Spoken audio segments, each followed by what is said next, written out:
Mi esposa me fue infiel en un yate con su mejor amigo, y en 72 horas ya estaba rogando por mi ayuda. Me llamo Alejandro, tengo 38 años y soy contador jurídico especializado en auditorías internacionales. Trabajo con números fríos, con papeles que no mienten, con transacciones que dejan rastros. Toda mi vida profesional me enseñó a mirar donde otros no miraban, a leer entre líneas, a encontrar patrones. Nunca imaginé que esas habilidades me servirían para algo tan personal, descubrir que la mujer con la que dormía cada noche me estaba engañando con el que ella llamaba su mejor amigo, y luego usarlas para cerrar las puertas que sujetaban su mentira.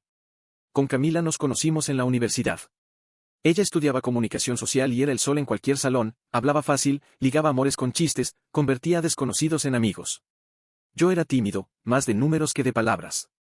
Nos enamoramos de maneras distintas, ella por impulso, yo por decisiones. Nos casamos jóvenes, tuvimos a nuestro hijo y montamos una vida que, desde afuera, parecía tranquila. Por dentro, había rutina, esfuerzo y compromisos. Yo trabajaba horas largas y ella llenaba la casa con charlas, planes y fiestas pequeñas. Creí que nos complementábamos. Hace poco más de un año empezó la diferencia.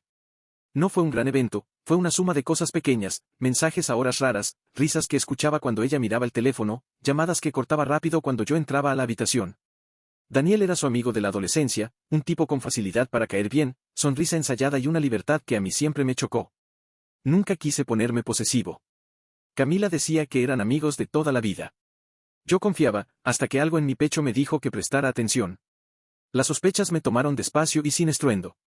No hubo cargos de conciencia de golpe, fue una intuición que se volvió hábito, empecé a mirar detalles que antes no miraba. No soy detective, pero mi trabajo me dio herramientas.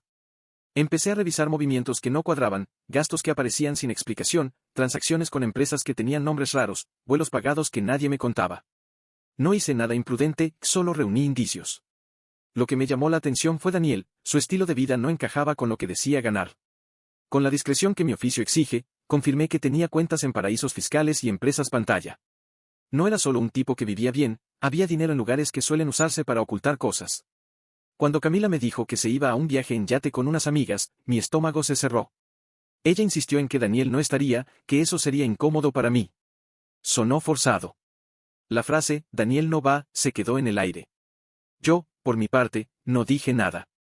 No soy de crear escenas. Pero había una mezcla de rabia y curiosidad que me empujó a verificar algo que, ya entonces, intuía, no quería sospechar solamente, quería saber. Gracias a contactos profesionales, conseguí el nombre del barco y la ruta. No fue difícil comprobar que Daniel sí estaba a bordo y que, además, no era un invitado más. Las fotos que una amiga subió a redes lo mostraron demasiado cerca de Camila. En una, casi por accidente, se veían juntos a través de un reflejo en un vidrio, gesto íntimo, mano cerca, miradas que hablaban. No fue sorpresa, fue puñalada. No recuerdo exactamente esa primera hora después de ver la foto. Me senté en el sofá, la casa silenciosa, y dejé que la rabia y la incredulidad me atravesaran. No pensé en gritar. Pensé en trabajar. Mi mente profesional se activó, rastrear, documentar, preparar. No para vengarme por impulso, sino para construir algo que tuviera peso legal y probatorio.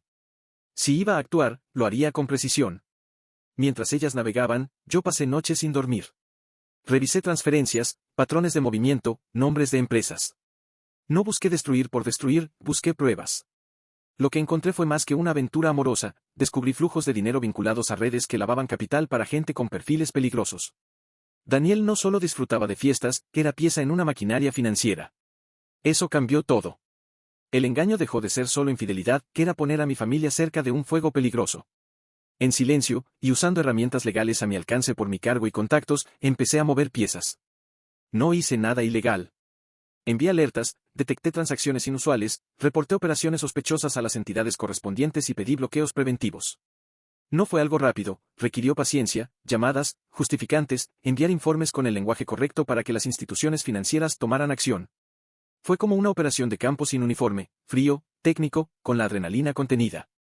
Al tercer día de navegación, Camila me llamó. Su voz venía rota, entre sollozos y súplicas. Me dijo, con miedo en cada sílaba, que Daniel tenía problemas y que necesitaba mi ayuda. Sonaba desesperada, no segura. Fue la primera vez que la escuché pedir algo sin que la cabeza me ardiera de rabia. En ese tono escuché miedo, y eso también me movió. Pero la ayuda que pedía no era para mí, era para el hombre con el que ella me había engañado. La ironía me sacó una risa amarga que me obligué a tragármela. Ale, por favor, no me cuelgues, me dijo. Daniel está en problemas. No sé qué hacer. Mi respuesta fue medida. Le dije que supiera exactamente lo que sabía, que Daniel estaba en ese yate, que sus cuentas estaban siendo investigadas, que no era la primera vez que veía transferencias extrañas relacionadas con él. Ella calló, y en ese silencio sentí el momento en que la balanza se inclinó. No era que yo quisiera hundirla, que era que la situación ya nos pasaba factura. Si Daniel traía problemas de esa escala, mi hijo y yo podíamos estar en riesgo. Cuando al fin volvió del viaje, Camila intentó fingir normalidad.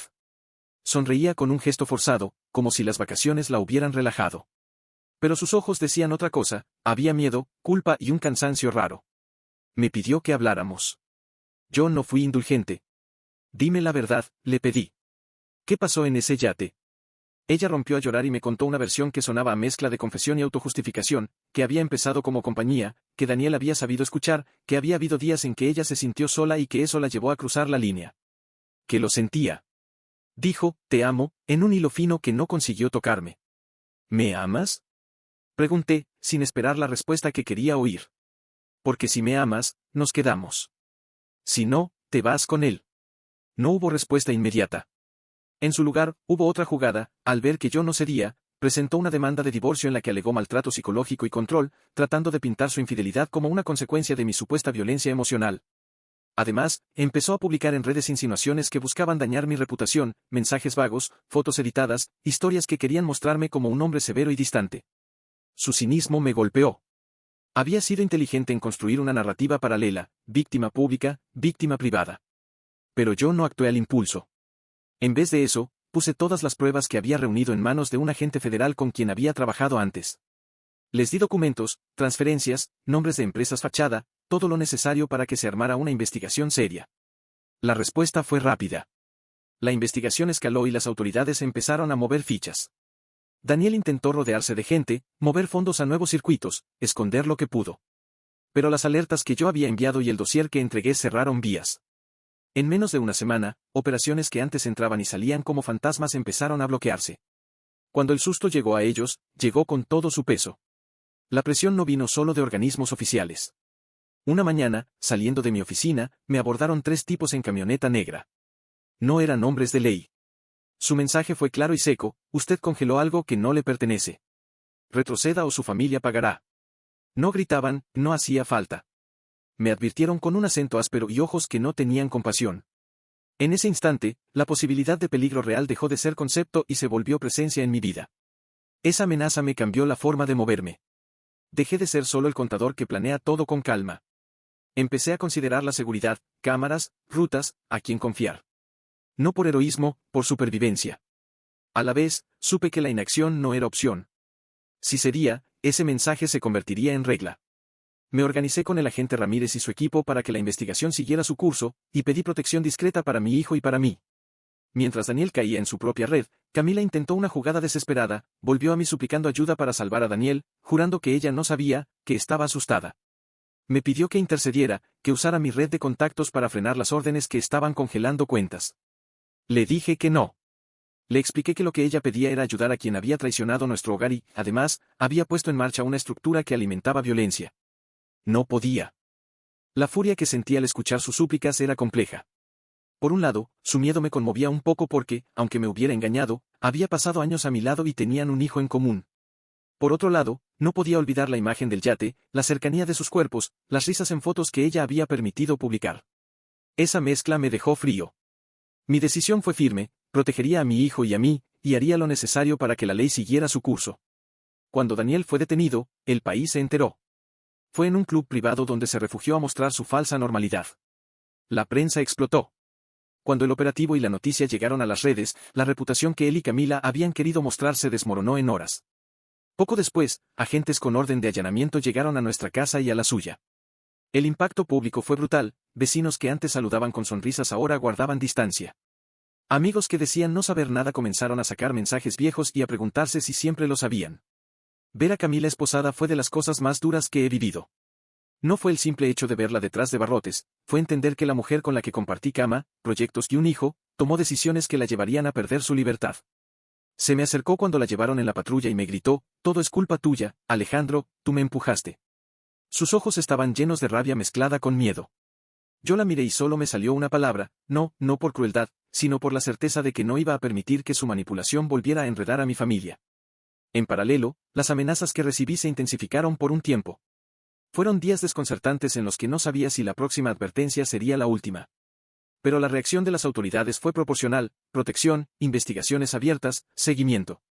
Daniel, intentando salvar su vida, comenzó a negociar, ofreció nombres, rutas y pruebas a cambio de cooperación.